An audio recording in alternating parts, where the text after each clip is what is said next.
യുഎഇയിൽ സന്ദർശക വിസ നിയമം കർശനമാക്കിയത് മലയാളികൾ ഉൾപ്പെടെയുള്ളവരെ ബാധിച്ചതായി റിപ്പോർട്ട്. സന്ദർശക വിസയിലെത്തി നാട്ടിലേക്ക് മടങ്ങാത്തവരുടെ എണ്ണം വർദ്ധിച്ചതോടെയാണ് യുഎഇ നിയമം കർശനമാക്കിയത്.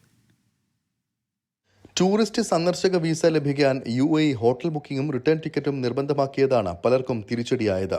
ഇത്തരം രേഖകൾ സമർപ്പിക്കാൻ വൈകുന്നത് വിസ നടപടികൾ പൂർത്തിയാക്കുന്നതിന് കാലതാമസമുണ്ടാക്കുന്നതായി ട്രാവൽ ഏജന്റുമാർ അറിയിച്ചു. സന്ദർശക വിസ കാലാവധി കഴിഞ്ഞ് പുതിയ വിസയിൽ തിരിച്ചെത്താനായി രാജ്യത്തിന് പുറത്തുപോയി മടങ്ങിയെത്തിയവരാണ് കൂടുതലും വെട്ടിലായത്. അപേക്ഷകൾ തള്ളിയതോടെ പലരെയും നാട്ടിലേക്ക് തിരികെ അയക്കേണ്ടതായി വന്നതായും ഏജന്റുമാർ അറിയിച്ചു. ഒരു മാസത്തെ വിസയിലെത്തുന്നവർ 3000 ദിർഹം കറൻസിയായോ ഡെബിറ്റ് ക്രെഡിറ്റ് കാർഡുകളിലായോ കൈവശം വെക്കണം. ഒരു മാസത്തിലേറെ രാജ്യത്ത് തങ്ങാനെത്തുന്നവരുടെ കൈവശം 5000 ദിർഹം ഉണ്ടായിരിക്കണമെന്നാണ് വ്യവസ്ഥ. അതോടൊപ്പം വിസയ്ക്ക് അപേക്ഷിക്കുമ്പോൾ തന്നെ സന്ദർശകന്റെ ഹോട്ടൽ ബുക്കിംഗിന്റെയോ താമസിക്കാൻ പോകുന്ന സ്ഥലത്തിന്റെ രേഖകളും മടക്കയാത്രയ്ക്കുള്ള ടിക്കറ്റിന്റെ പകർപ്പും സമർപ്പിക്കണമെന്നും നിർദ്ദേശത്തിൽ വ്യക്തമാക്കുന്നുണ്ട്. സന്ദർശക വിസയിലെത്തി നാട്ടിലേക്ക് മടങ്ങാതെ മുങ്ങുന്നവരുടെ എണ്ണം വർദ്ധിച്ചു വരുന്ന സാഹചര്യത്തിലാണ് യുഎഇ നിയമങ്ങൾ കർശനമാക്കിയത്. 24 ദുബായ്.